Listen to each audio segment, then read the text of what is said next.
안녕하세요, 여러분. 반갑습니다. 이번 시간에는 지역사회복지와 사회행동에 대해서 알아보는 시간이 되겠습니다. 네, 우선 사회행동의 개념에 대해서 한번 알아보도록 하죠. 네, 사회행동은 이제 1980년대 후반부터 이제 여러 가지 우리나라 안에서도 여러 가지 이념적인 변화라든지 전체적인 변화 때문에 이런 사회 행동들이 굉장히 활발하게 나타나게 됩니다. 그래서 사회 행동은 뭐 언뜻 생각했을 때 대표적으로 뭐 시위를 한다든지 아니면은 어떤 데모를 한다든지 이런 것들이 사실은 대표적인 사회 행동이라고 볼 수가 있는데 이것이 다는 아니고요. 사회 행동에는 시위나 데모 같은 것들뿐만 아니라 다양한 그런 여러 가지 행동들이 다 포함이 되게 됩니다. 그래서 우리나라의 지역사회복지의 경우에도 옛날에는 이제 새마을운동과 같은 지역사회 개발을 중심으로 이루어져 오다가 이제 이렇게 사회행동이 이제 활발하게 이루어지는 그런 모습들을 보이게 됩니다. 그래서 여러분들이 사회행동에 대해서 우선 배워보시고 사회행동이 지금 현재 우리 현실에서도 그리고 지역사회에서도 또 국가 내에서도 활발하게 이루어지고 있기 때문에 그러한 예시들을 한번 찾아보시면 좋을 것 같습니다. 자, 우선 사회행동 일반적인 정의를 한번 보도록 하겠습니다. 사회행동이라는 것은 본질적으로 이런 사회 변화를 일으키거나 아니면은 이런 어떤 문제가 있을 때 이런 문제를 사전에 방지하기 위한 방법으로 한마디로 이 사회 문제를 완화시키거나 해결하기 위한 집중적인 집단 행동을 이제 사회 행동이라고 하고 있습니다.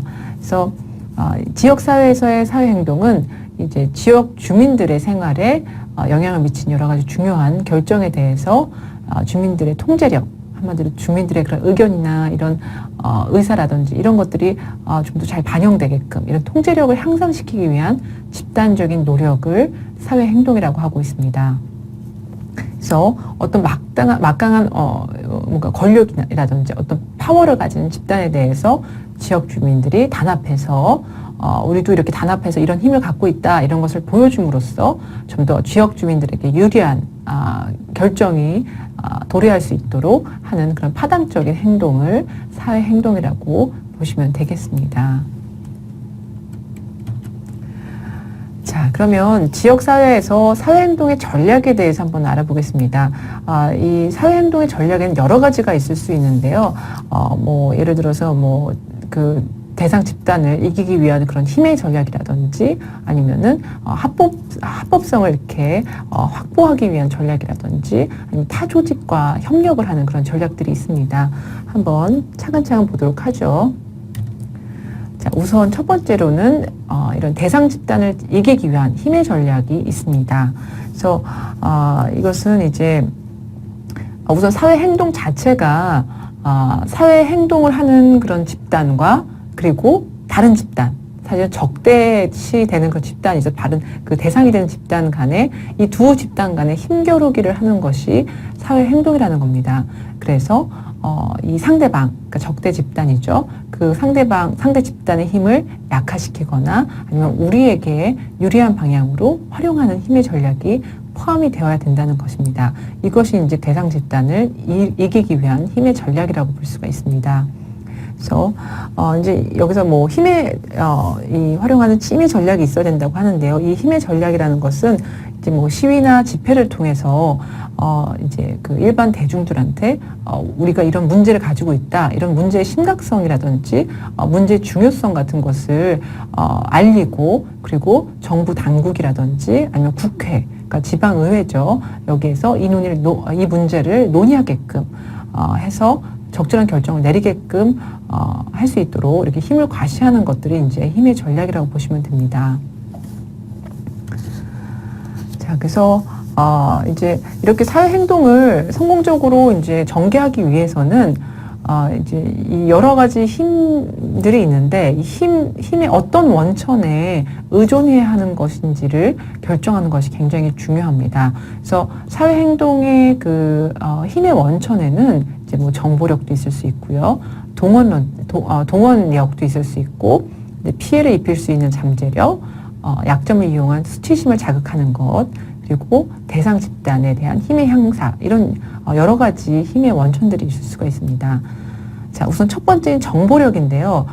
정보력은 이제 어떤 사회 문제, 뭐 예를 들어서 뭐 장애인의 문제라든지 노인 문제라든지 이런 어떤 사회 문제에 대한 그런 실상, 참상을 공개해서 이런 일반 대중들과 그리고 정치인을 자극하는 것을 얘기합니다. 그래서 그렇게 함으로써 이제 사회 행동의 목적을 관철시키는 것이 정보력이라고 보시면 됩니다.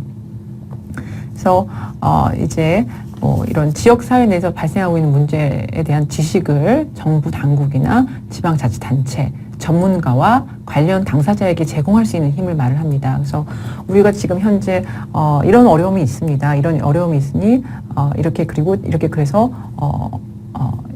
이런 문제들 때문에 우리가 어렵다, 이런 것들을 다 알리는 것이죠. 시위나 집회를 통해서 일반 대중들에게 문제를 알리는 동시에 국회에서 이런 해당 문제에 대한 논의와 결정 이끌어내는 방법입니다. 얼마 전에 이제 어느 강서구였나요? 그 특수학교가 설립되는 것에 대해서 굉장히 좀 반대가 있었고, 거기에 대해서 이제 그 장애 부모들이 이제 시위를 한 적이 있었죠. 이제 시위를 하면서 뭐 집회를 하면서 우리가 이렇게 특수학교가 왜 필요한지, 그 지역에서 특수학교가 필요한 필요성이라든지 그 상황들을 굉장히 많이 알렸죠. 일반 대중에게 알렸고, 그러다 보니까 국회나 이런 쪽에서 특수학교를 빨리 설립해야 된다라는 그런 여론이 모아지고, 그래서 이것을 이제 논의와 결정을 이끌어내는 그런 방법을 활용을 했습니다. 그래서 결국에는 이 특수학교가 그 지역에 설립이 되었죠. 그래서 이런 것들이 사실은 그 일반 대중이라든지 아니면은 관련 기관에 이런 상황을 알리는 그런 힘이 바로 정보력이라고 보시면 됩니다. 그래서 그때 강서구에 있었던 특수학교 관련된 그런 시위나 데모, 이런 것들이 이제 또 하나의 사회 행동의 예시라고 보시면 되겠습니다. 자, 이번에는 이제 동원력이 있는데요. 동원력은 한마디로 많은 사람들을 동원을 하는 것을 말합니다. 그래서 많은 사람들이 동원돼서 참여를 하면 할수록 그만큼 그 시위나 데모 아니면 이 사회 행동의 힘이 굉장히 커진다고 보시면 됩니다. 그래서 이 사회 행동이 이렇게 많은 사람들이 참여한 만큼 정당성을 가진다라는 잠재력을 표출하는 것이고요. 그래서 사실은 사람이 많이 모이는 것이 그 자체로서도 힘의 원천이 될 수가 있습니다. 자, 아무래도 200명 모인 것보다는 1000명, 10,000명이 모이는 것이 훨씬 더 그 파급력이라든지 그 영향력이 클 수밖에 없죠. 그래서 이 사회 행동은 이런 동원력이 굉장히 중요한 힘의 원천이 됩니다. 자, 그 다음에는 이제 피해를 입힐 수 있는 잠재력입니다. 이것은 한마디로 그 지역 사회 내에서 착취하는 집단, 이 적대 집단은 사실 소수가 될 수가 있다는 것이죠. 그래서 이 소수인 착취자에게 실제로 우리가 너에게 어떤 피해를 입히겠다, 라고 말하기보다는 피해를 우리가 입힐 수 있는 그런 힘을 가지고 있다라는 것을 알려주는 겁니다. 그래서 오히려 이제 그런 잠재력이 있다는 것을 알게 되면은 오히려 이제 그쪽에서 더 주의하고 합의를 하기가 합의를 이끌어내기가 더 쉬워진다는 것이죠. 그래서 피해를 입힐 수 있는 잠재력을 이제 이렇게 보여주는 것, 이런 것들이 이제 효과적인 저술이 또 될 수가 있습니다. 그래서 우리가 파업을 할 수도 있다, 아니면 우리가 불매 운동을 할 수도 있다, 이런 것들을 이제 보여준다는 겁니다.